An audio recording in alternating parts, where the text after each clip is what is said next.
the quiet suburban town of Brookhaven, nestled between rolling hills and dense woods, a young nurse named Amelia lived a seemingly ordinary life. At 28, she was admired by many for her beauty, charm, and compassion.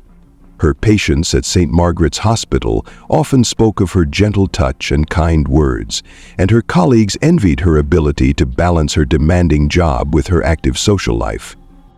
Despite her outward success, Amelia had always craved something more, a life of luxury and security far beyond what her modest nursing salary could provide. This longing grew stronger when she met Charles Whitmore, a 55-year-old millionaire with a reputation for eccentricity. Charles was a man of contrasts. His wealth allowed him to throw lavish parties at his sprawling estate, yet he often preferred solitude, wandering the grounds of his mansion or immersing himself in rare books and art. Amelia first encountered Charles during one of his hospital visits. He had come in complaining of chest pains, which turned out to be stress-induced rather than life-threatening. Amelia, assigned to his care, treated him with her usual warmth and attentiveness. Charles was immediately captivated by her. She, in turn, was intrigued by his aura of mystery and the obvious signs of his immense wealth. Over the next few weeks, Charles began visiting the hospital more frequently, ostensibly for checkups, but clearly to see Amelia. Their relationship blossomed quickly. Charles, a widower with no children, found in Amelia a sense of companionship he had not experienced in years. Amelia, while initially drawn to his wealth, began to appreciate his intelligence and unique charm. Within 6 months, they were married in a private ceremony at Charles's estate. For Amelia, it was the dream life she had always wanted: a luxurious home, expensive clothes, and the freedom to quit her nursing job. However, beneath the surface of their seemingly idyllic marriage, tensions began to brew. Charles was a man of secrets, often locking himself in his study for hours or leaving the house without explanation. He was also frugal despite his wealth, refusing to indulge in Amelia's more extravagant desires. He would often remind her that wealth required careful management, a lesson he claimed to have learned the hard way. Amelia's discontent grew, fueled by her discovery of a clause in Charles's will. While she was named as the primary beneficiary, the bulk of his fortune would only pass to her if they remained married for at least 10 years. If Charles died or they divorced before then, his wealth would be donated to various charities. This clause infuriated Amelia, who began to feel trapped. Her resentment turned to anger, and she started to entertain dark thoughts about how she could claim the fortune sooner. One evening, while Charles was out, Amelia began to explore the mansion more thoroughly. Her curiosity led her to the study, which was usually locked but had been left ajar. Inside, she found shelves lined with dusty books, stacks of old letters, and a safe embedded in the wall. After several days of searching, she found the combination written in a notebook hidden in Charles's nightstand. When she opened the safe, Amelia discovered a collection of documents and photographs that painted a shocking picture of Charles's past. There were passports with different names and countries of origin, letters written in languages she couldn't understand, and photographs of Charles with various people, some of whom appeared to be government officials or criminals. The most unsettling discovery was a stack of news clippings from the 1980s, detailing a series of high-profile art thefts across Europe. One article featured a grainy photo of a younger Charles, identified by a different name, as a suspect in the theft of a priceless painting from the Louvre. Amelia was shaken but also saw an opportunity. If Charles's past could be exposed, she might find a way to pressure him into rewriting his will or even transferring some of his wealth to her immediately. She began to subtly question him about his past, pretending to be interested in his life before they met. Charles, however, was evasive and grew visibly uncomfortable whenever the topic arose. Frustrated, Amelia decided to take matters into her own hands. She contacted a private investigator, presenting him with copies of the documents she had found. The investigator, a grizzled man named Jack Monroe, was intrigued and agreed to look into Charles's past. Over the next few weeks, Jack's findings confirmed Amelia's suspicions. Charles had indeed been involved in the art thefts and had changed his identity multiple times to evade capture. However, what Jack uncovered next left Amelia stunned. Charles's fortune, it turned out, was built on a foundation of lies and betrayal. He had not only stolen priceless works of art, but had also double-crossed his partners in crime, keeping the proceeds for himself. Some of these partners were still alive, and Jack warned Amelia that they might be looking for Charles even now. Despite the danger, Amelia saw this as her chance. She began to plot Charles's demise, careful to make it look like an accident. She researched poisons, studied his routines, and even practiced her expressions of grief in front of the mirror. One night, as Charles drank his usual glass of wine before bed, Amelia slipped a lethal dose of a tasteless, odorless poison into his glass. Charles's death was ruled a heart attack, and Amelia played the role of the grieving widow to perfection. She held a small, dignified funeral and received condolences from friends and acquaintances. With Charles gone, Amelia expected to finally enjoy the wealth she had craved. But her triumph was short-lived. Shortly after the funeral, she received a package addressed to her in Charles's handwriting. Inside was a letter and a small locked box. The letter revealed that Charles had known about her intentions all along. He had been suspicious of her sudden interest in his past and had hired his own investigator to keep an eye on her. The box contained a single key and a note instructing her to visit a specific bank in a nearby city. Desperate to understand what Charles had planned, Amelia followed the instructions. At the bank, she used the key to access a safety deposit box. Inside, she found a confession written by Charles, detailing his crimes and naming Amelia as his accomplice. There were also photographs of her researching poisons and meeting with Jack Monroe, evidence that could easily implicate her in his death.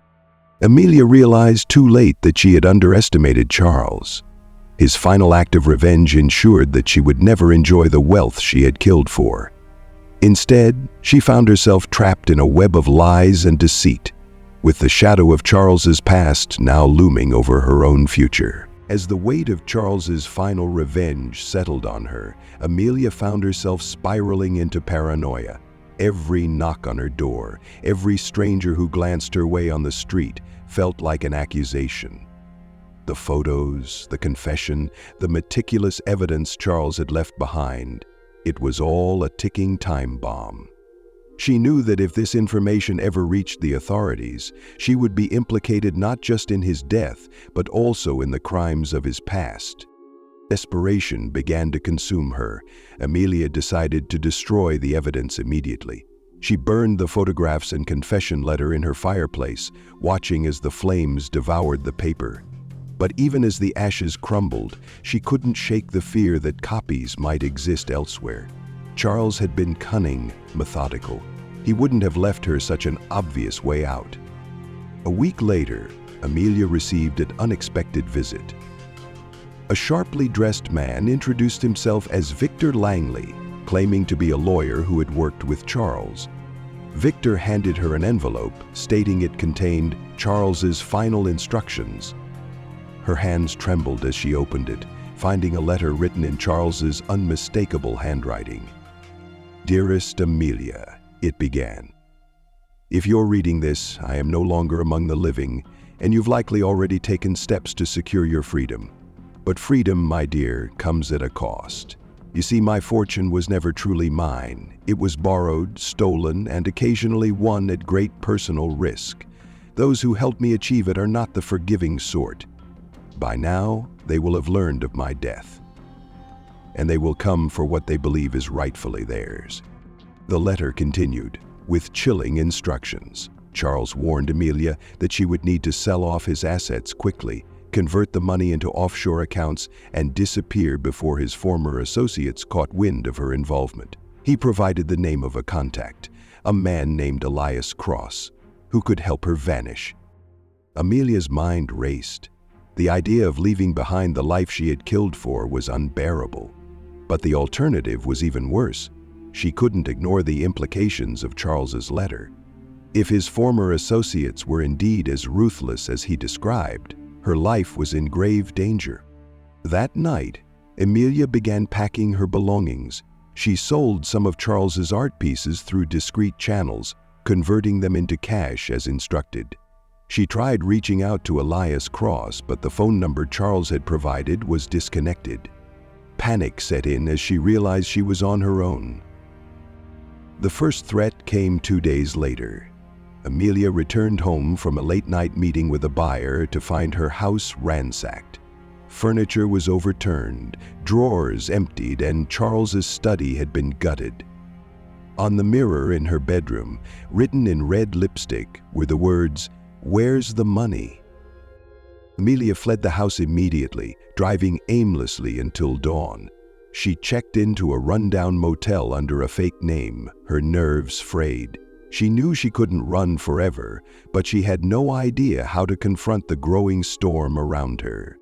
Over the next few weeks, Amelia moved from city to city, constantly looking over her shoulder. The shadowy figures pursuing her seemed to always be one step ahead. At one point, she spotted a man following her into a crowded cafe.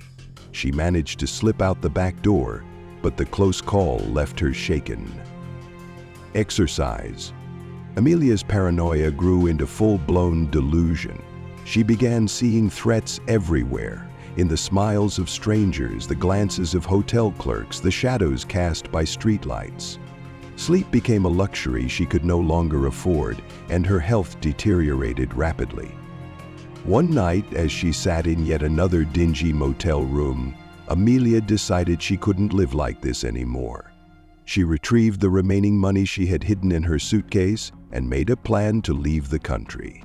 Using a forged passport she had acquired during one of her desperate transactions, she booked a flight to South America, hoping to start fresh in a place where Charles's past couldn't reach her. But Charles's past was not so easily escaped. As she boarded the plane, she noticed a man watching her from the gate. His face was unfamiliar, but his intent was unmistakable.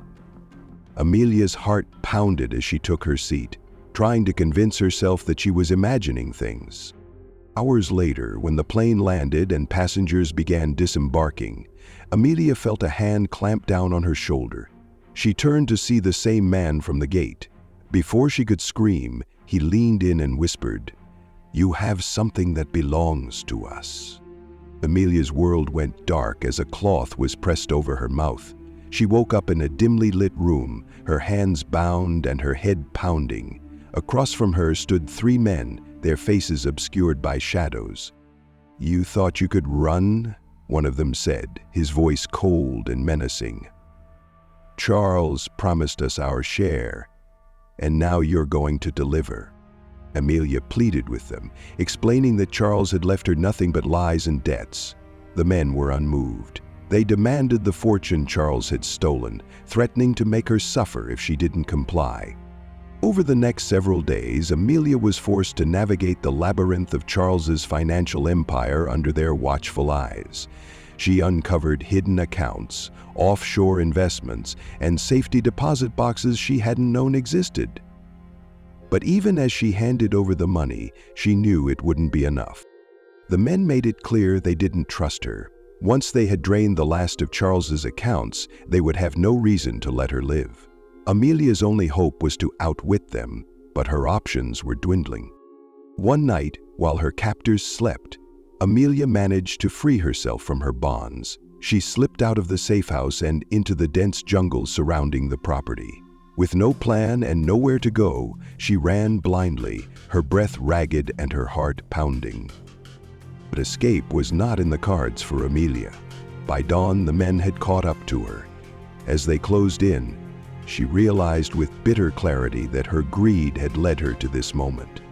Charles's fortune, his secrets, and his enemies had all become her undoing. The last thing Amelia saw was the sun rising over the horizon, its light cutting through the darkness like a cruel reminder of the life she had gambled and lost. Amelia's world faded to black as the men surrounded her. But fate had one final twist in store for her, a twist neither she nor her captors could have anticipated.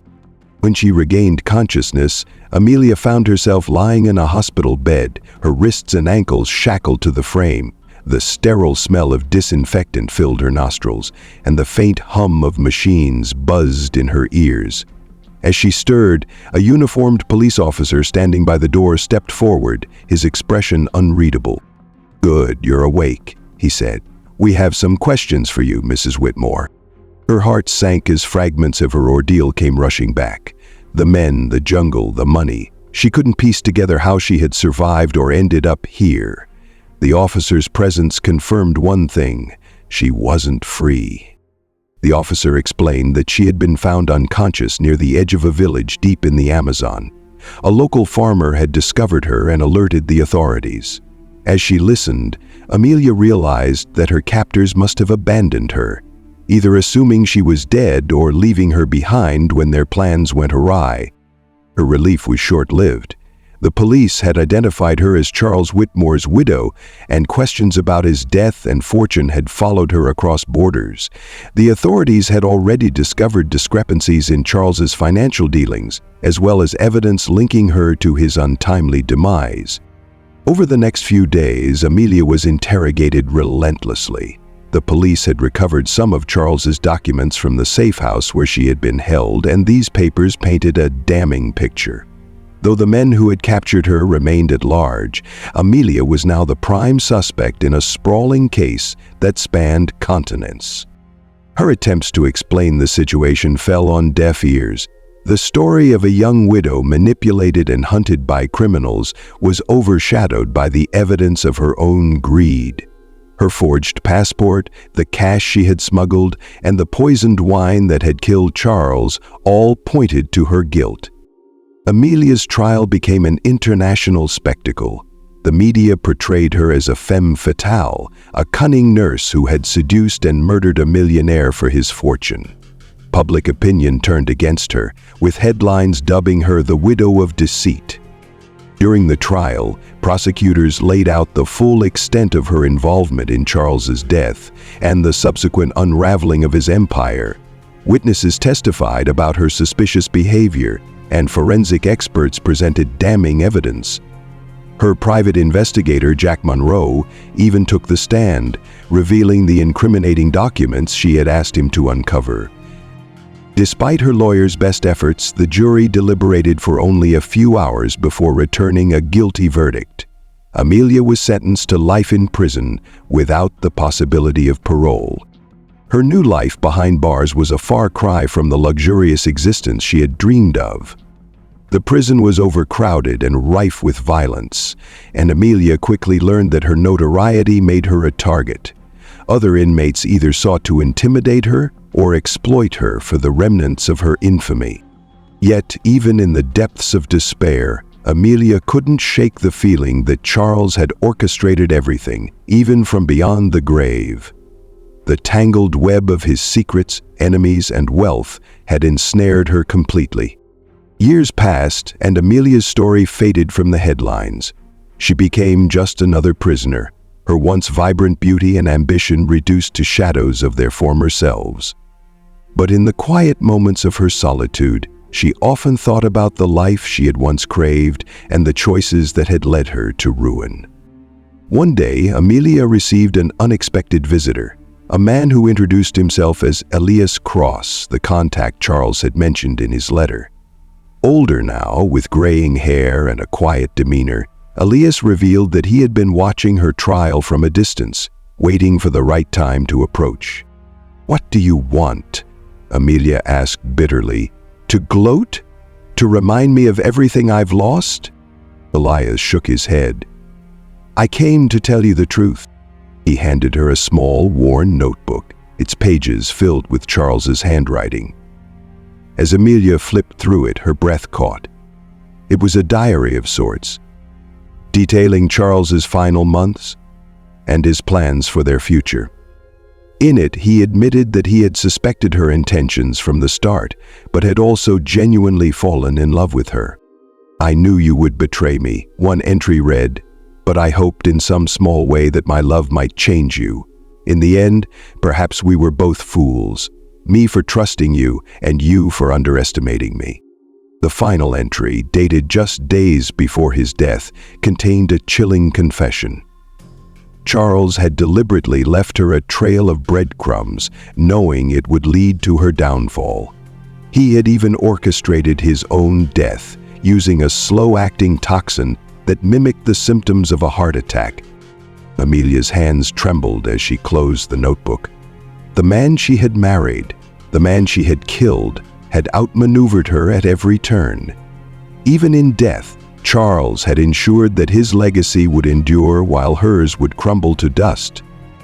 Elias stood to leave, his expression somber. "For what it's worth," he said, "Charles believed you had potential. He thought you could have been so much more." Amelia didn't respond. As the door closed behind him, she stared at the notebook, its weight pressing down on her like the walls of her cell. She realized then that her punishment was not just her imprisonment, but the knowledge that she had been a pawn in Charles's final game, a game she had lost before it even began.